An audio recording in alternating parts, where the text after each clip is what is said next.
There are calls for urgent reforms to the Privacy Act to protect shoppers who are unknowingly being tracked and recorded in retail stores. Joining us with more is Kate Bauer, Consumer Data Advocate at Choice. Kate, really appreciate your time. Thank you. Firstly, just explain to us, how are shoppers actually being tracked? What sort of information do the big retailers have about us, sometimes from just wandering into the store? Yeah, so following our investigation last year into facial recognition technology, we realised that there's probably a lot of technology being used in shops that we're unaware of. So we decided to take a closer look and found there's a huge range of technologies that are being used, mostly without people's knowledge. So one of these technologies, or two of them, is something called Bluetooth beacons or Wi-Fi tracking. So this is if you have your phone with Bluetooth or Wi-Fi switched on, which a lot of people do if they're maybe listening to some headphones or they've got a smartwatch or something.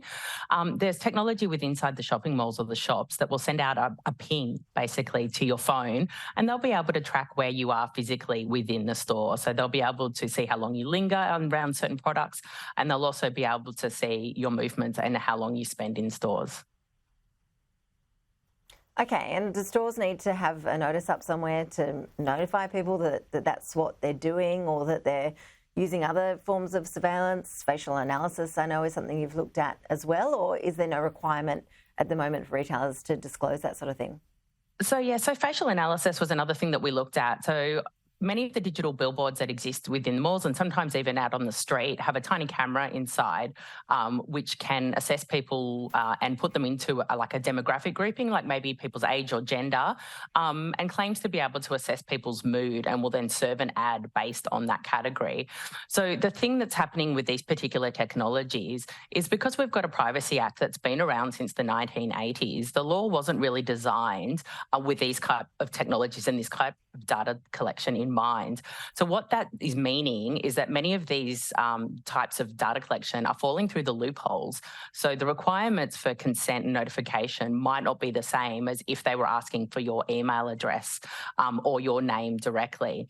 So sometimes the information will be in the online privacy policies, but I think realistically, how many of us are going to look up every shop's online privacy policy before we duck down to the local shops to pick up some milk and bread? Not many people.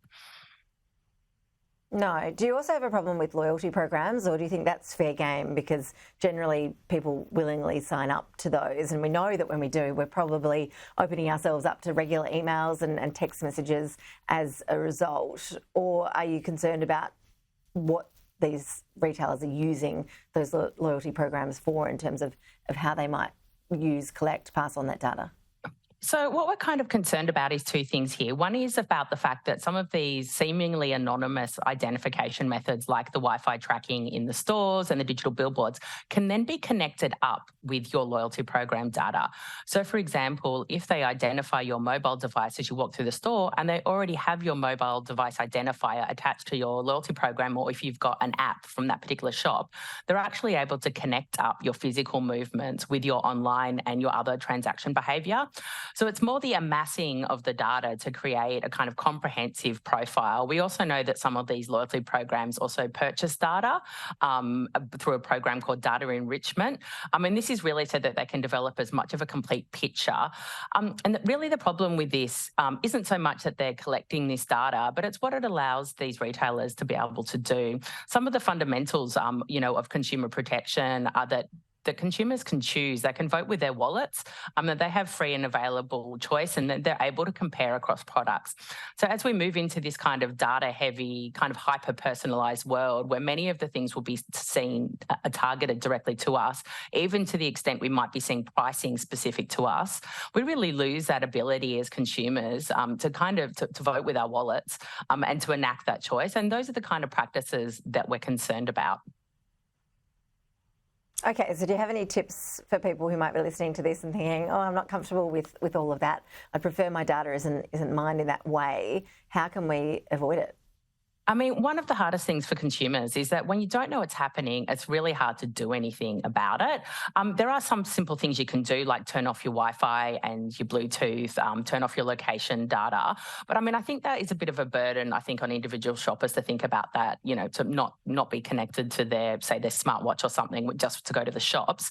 I think another thing that people can do is, if this is an issue that they care about, we've got a petition on our website, or they can also write to their local member and just tell them that we need some stricter rules in place Privacy Act's currently under review by the Attorney General, so now's the time to make your voice heard and let them know that you don't want to be tracked and followed in this way, and you'd like the law to say that.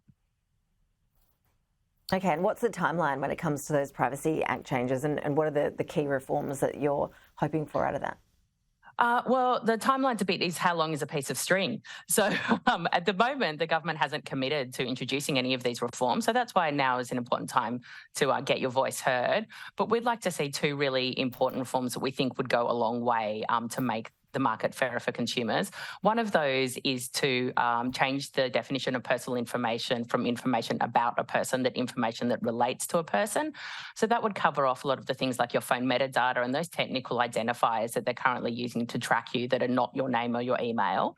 And the other one is a fair and reasonable use test. So that means that even if businesses were using information without your consent, they'd only be allowed to do so if it was fair and reasonable and would be in your interests.